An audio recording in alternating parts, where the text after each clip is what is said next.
Grafik merupakan bentuk penyajian data secara visual yang dibuat dari data yang telah disajikan dalam tabel dengan tujuan agar data dapat lebih mudah dipahami.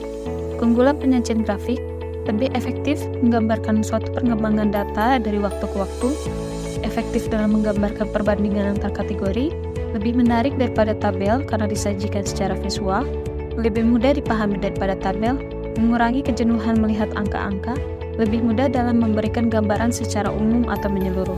Berikut beberapa hal yang perlu diperhatikan dalam memilih grafik yang tepat, tujuan yang ingin dicapai, jenis data yang digunakan, dan segmentasi pengguna data.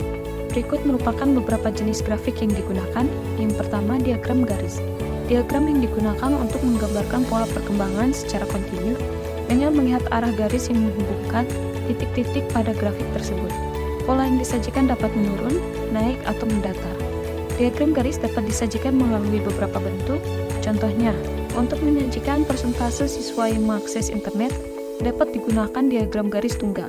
Selain itu, diagram garis juga dapat disajikan dalam bentuk diagram garis berganda yang memberikan gambaran perkembangan dari beberapa data dan diagram garis interval untuk menggambarkan perkembangan data yang mempunyai dua nilai. Diagram batang. Diagram batang digunakan untuk menggambarkan perbandingan antar kategori data dalam periode waktu yang sama atau antar kategori data dengan periode waktu yang berbeda. Diagram batang dapat disajikan melalui beberapa bentuk.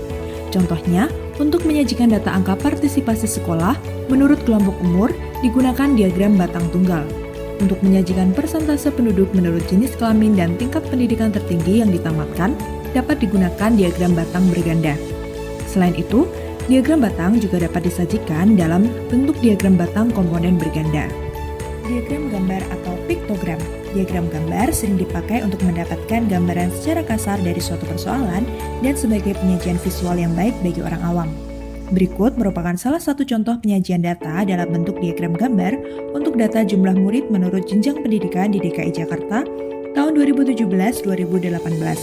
Dari diagram tersebut dapat terlihat bahwa murid SD di DKI Jakarta paling banyak, kemudian jumlah murid SMA paling sedikit di antara jenjang pendidikan yang lainnya.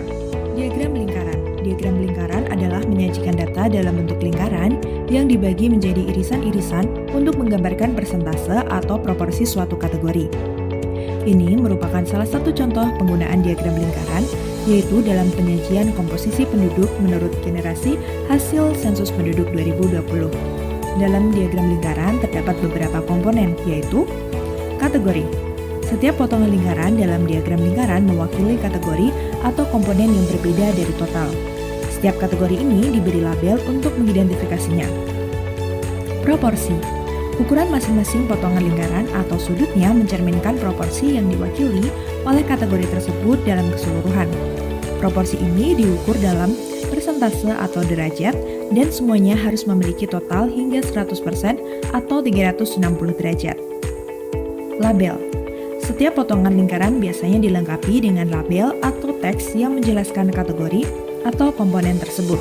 Label-label ini sering ditempatkan di sekitar lingkaran atau dekat dengan potongan yang sesuai. Diagram peta atau kartogram. Diagram peta adalah diagram yang dibentuk dengan dasar peta dan bertujuan untuk menunjukkan perbandingan suatu indikator antar wilayah. Contohnya pada peta sebaran penduduk 2020, peta luas perkebunan kopi, dan peta sebaran COVID-19. Dalam penggunaannya, peta geografis tersebut dapat digunakan untuk menggambarkan hubungan antara keadaan atau fenomena dengan letak geografisnya. Diagram pencar atau scatter plot. Diagram pencar merupakan diagram yang menggambarkan pola hubungan antar dua variabel secara kuantitatif. Diagram pencar biasanya menyajikan kumpulan data yang terdiri atas dua variabel. Dengan nilai kuantitatif, diagramnya dapat dibuat pada sistem sumbu koordinat dan gambarnya berupa kumpulan titik-titik data amatan yang terpencar. Berikut contoh penggunaan diagram pencar, misalnya scatter plot antara tinggi badan dan berat badan siswa. Dari diagram pencar, kita bisa melihat arah korelasi dari data dan kekuatan korelasi dari data amatan. Korelasi positif menunjukkan hubungan yang positif antara kedua variabel.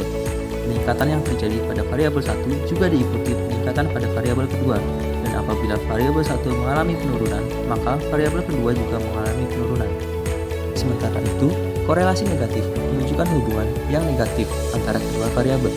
peningkatan yang terjadi pada variabel 1 diikuti oleh penurunan variabel kedua, dan jika variabel 1 mengalami penurunan, maka variabel kedua akan mengalami peningkatan. Tidak ada korelasi terjadi apabila hubungan antara variabel 1 dan variabel 2 tidak membentuk pola yang jelas atau menyebar.